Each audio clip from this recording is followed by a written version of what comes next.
Welcome back guys, कैसे हैं आप सब? होप सो बहुत अच्छा कर रहे होंगे।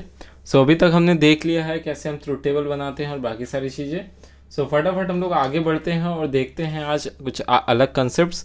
ट्रुथ टेबल जो हमने बनाया था उसके अंदर हमने कन्वर्स देख लिया था, आपका बाई कंडीशनल देख लिया था, कंडीशनल देख लिया था।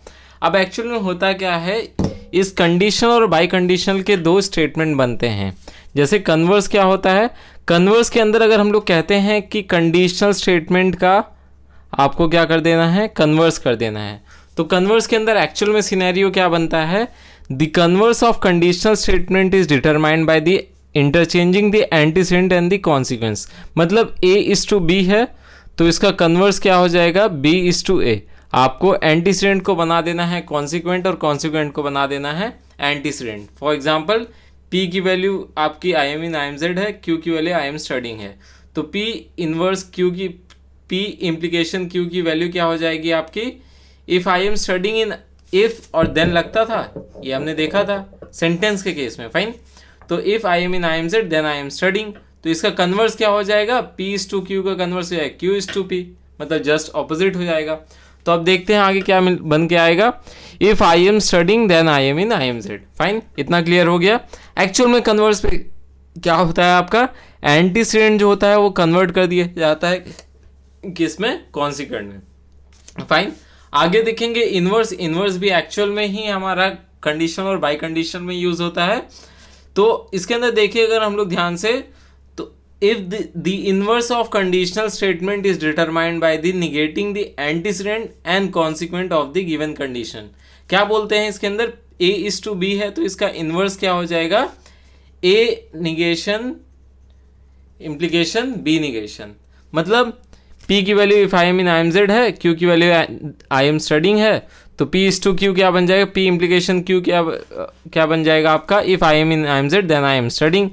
तो inverse of P is to Q क्या बन जाएगा, P negation implication Q negation, that is if I am not in I am Z then I am not studying. Fine, इतना क्लियर हो गया। सिंपल सा आपको ये याद रखना है कि इनवर्स का मतलब क्या होता है, कन्वर्स का मतलब क्या होता है। कन्वर्स का मतलब सिंपल सा है, antecedent is change into consequent. Inverse का मतलब होता है antecedent and consequent both are negated. Fine, आगे बढ़ते हैं, कॉन्ट्रा पॉजिटिव।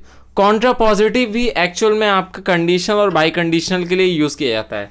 ये कॉम्बिनेशन होता है किसका, इनवर्स और कन्वर्स का कॉम्बिनेशन होता है, इनवर्स और कन्वर्स का। तो इसका मतलब क्या हुआ, ए इज टू बी का इनवर्स क्या होगा आपका, ए निगेशन बी निगेशन, और फिर इसका अगर हम कन्वर्स कर देंगे तो क्या हो जाएगा, B negation is to A negation. तो कॉन्ट्रा पॉजिटिव एक्चुअल में ये वाली एक्सप्रेशन होती है, मतलब इनवर्स प्लस कन्वर्स।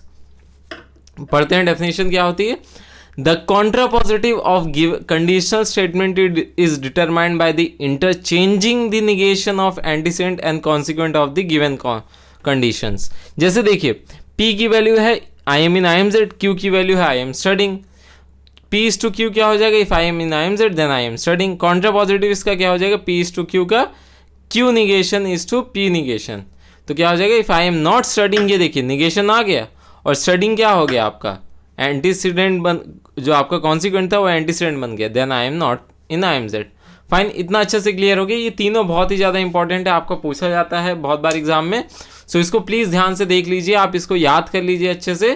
कैसी भी एक्सप्रेशन बना दिया जाए तो आपको पता होना चाहिए कि कन्वर्स में क्या होता है, antecedent is change to consequent and vice versa. Inverse में क्या होता है आपका, कंडीशनल ऑपरेटर्स के अंदर आप जो भी एंटीसेडेंट और कॉन्सिक्वेंट होते हैं उसके अंदर निगेशन लग जाता है। Contra positive is combination of what, inverse and converse. Fine, अब बात आती है ट्यूटोलॉजी। ट्रुथ टेबल सबने देखा है, ट्रुथ टेबल क्या होती है हमने सबने देख लिया था, नहीं देखा तो प्लीज जाके पुराना वीडियो देख लीजिए, तभी आपको अच्छे से क्लियर होगा। तो ट्यूटोलॉजी की बात करते हैं तो ये एक ऐसी ट्रुथ टेबल होती है जिसका एक्सप्रेशन का रिजल्ट क्या आता है हमारा, थ्रू आउट द एक्सप्रेशन का रिजल्ट जब 1 आ जाता है तो वो क्या कहलाता है हमारा, ट्यूटोलॉजी कहलाता है। टी से याद रखिएगा, ट्रुथ आती है। ट्यूटोलॉजी में क्या आ जाता है, रिजल्टिंग एक्सप्रेशन में ट्रू आ जाता है। देख लेते हैं, जैसे आपका मानता हूं कि एक ए है, ए प्लस बी है, तो इस ए प्लस बी निगेशन का वैल्यू हर जगह 1 1 1 आ गई। दैट मीन्स ये क्या हो गया आपका, ये आपका कहलाएगा ट्यूटोलॉजी। मतलब कोई भी ऐसी एक्सप्रेशन, ये मैंने एग्जाम्पल लिया है, जो आपकी रिजल्टिंग जो फाइनल एक्सप्रेशन का अगर output 1 1 1 throughout the table हर जगह आउटपुट में 1 लिखा रहेगा, दैट मीन्स वो क्या कहलाएगी, आपकी ट्यूटोलॉजी कहलाएगी। फाइन, अब आगे देखते हैं अपना कॉन्ट्रडिक्शन आता है। नेक्स्ट क्या आता है, कॉन्ट्रडिक्शन। एक्चुअल में ये भी आपका पार्ट है ट्रुथ टेबल का। जब भी कभी ट्रुथ टेबल में क्या होती है, जीरो रहती है, through out the table value क्या रहती है, जीरो रहती है। मतलब रिजल्टिंग एक्सप्रेशन, मैं किसकी बात कर रहा हूँ, रिजल्टिंग एक्सप्रेशन जो है वो क्या रखा है, जीरो। वो थ्रू आउट द टेबल क्या है, उसके अंदर जीरो है, दैट मीन्स वो क्या कहलाएगा, आपका कॉन्ट्रडिक्शन कहलाएगा। बात करते हैं कॉन्टिजेंसीज की। The truth table which have equal number of 1 and 0, एक ऐसी ट्रुथ टेबल जिसके अंदर क्या हो, इक्वल नंबर ऑफ 1 और इक्वल नंबर ऑफ 0 हो। अभी तक हमने देखा था ट्यूटोलॉजी में क्या था, याद करिए अच्छे से, ट्यूटोलॉजी में सारे 1 थे, कॉन्ट्रडिक्शन में क्या था, सारे 0 थे। अब बात करेंगे कॉन्टिजेंसीज की। कॉन्टिजेंसीज में एक्चुअल में इक्वल 1 होते हैं एंड 0 होते हैं। मतलब 1 1 0 0 बन सकता है, 1 0 1 0 बन सकता है, 0 1 0 1 बन सकता है, 0 0 1 1 बन सकता है, ऐसे कुछ भी बन सकता है। मतलब रिजल्टिंग एक्सप्रेशन के अंदर ओवरऑल क्या होना चाहिए, काउंटिंग जो आए वो इक्वल नंबर ऑफ 0 और इक्वल नंबर ऑफ 1 आए। फाइन, अब इसके पहले अगर आपने ट्रुथ टेबल वाला एग्जाम देखा होगा वीडियो, तो उसके अंदर ये था कि P इम्प्लीकेशन Q किसके बराबर होता है, P निगेशन Q के, और आपकी ये बाकी सारी चीज़ें थी। फाइन, अच्छे से इतना क्लियर हो गया। फिर आगे हम लोग बढ़ते हैं डी मॉर्गन्स लॉ की तरफ। बात करते हैं डी मॉर्गन्स लॉ की। तो डी मॉर्गन्स लॉ कहता है कि भाई एक एक्सप्रेशन है, एक एक्सप्रेशन मान लेते हैं आपका a प्लस बी का होल निगेशन है। तो ये कहता है कि अगर हम इस एक्सप्रेशन को, अगर हम क्या कर देंगे, इस एक्सप्रेशन को निगेट कर दें इंडिविजुअल पे, तो और साइन को चेंज कर दें, plus is converted to dot, dot is converted to plus, and whole negation is converted to what, single negation, single individual negation में। तो ये क्या होगा, results would be same। मतलब कह रहा है कि a प्लस बी का होल निगेशन है, तो उसको आप ऐसे भी लिख सकते हो। मतलब हमने क्या किया, इसको इंडिविजुअल निगेशन पे डाल दिया और प्लस को हमने डॉट में कन्वर्ट कर दिया। ये कहता है क्या, हमारा De Morgan's law. De Morgan's law states that complement of sum of variable is as same as the product of complements of variables and vice versa. देखते हैं और एक दो एग्जांपल्स। लिखा हुआ है a plus B dot C का whole negation, this is equal to what, a negation dot B negation plus C negation. Clear हुआ इतना अच्छे से। अभी देखते हैं a प्लस बी का whole negation dot C negation. तो ये क्या हो जाएगा, a plus B sorry a negation dot B negation plus C का डबल निगेशन। आपका सी का डबल निगेशन आएगा,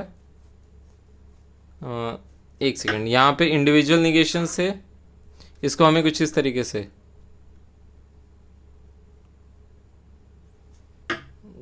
हमें इसको कुछ इस तरीके से सॉल्व करना पड़ेगा। एक सेकेंड, देखिए यहाँ से फिर से करते हैं। a प्लस बी का whole negation dot C negation, अगर ऐसा कुछ दिया हुआ है का होल निगेशन मान लेते हैं, ये आपका इसका होल निगेशन दिया गया। अब सॉल्व करते हैं। Fine, a plus B whole negation का एक और निगेशन और यहाँ पे प्लस सी निगेशन। क्या किया, आपका ये होल निगेशन था, ये दो अलग अलग एक्सप्रेशन है, ये मान लेते हैं ये x है ये y है। फाइन, तो अब क्या हो जाएगा, a प्लस बी का double negation plus C double negation. अब इस वाली एक्सप्रेशन को इंडिविजुअल मान के फिर से सॉल्व करेंगे तो क्या आ जाएगा, ये निगेशन आपका कैंसिल आउट हो जाएगा, तो a plus B plus C. Fine, इतना क्लियर हुआ अच्छे से।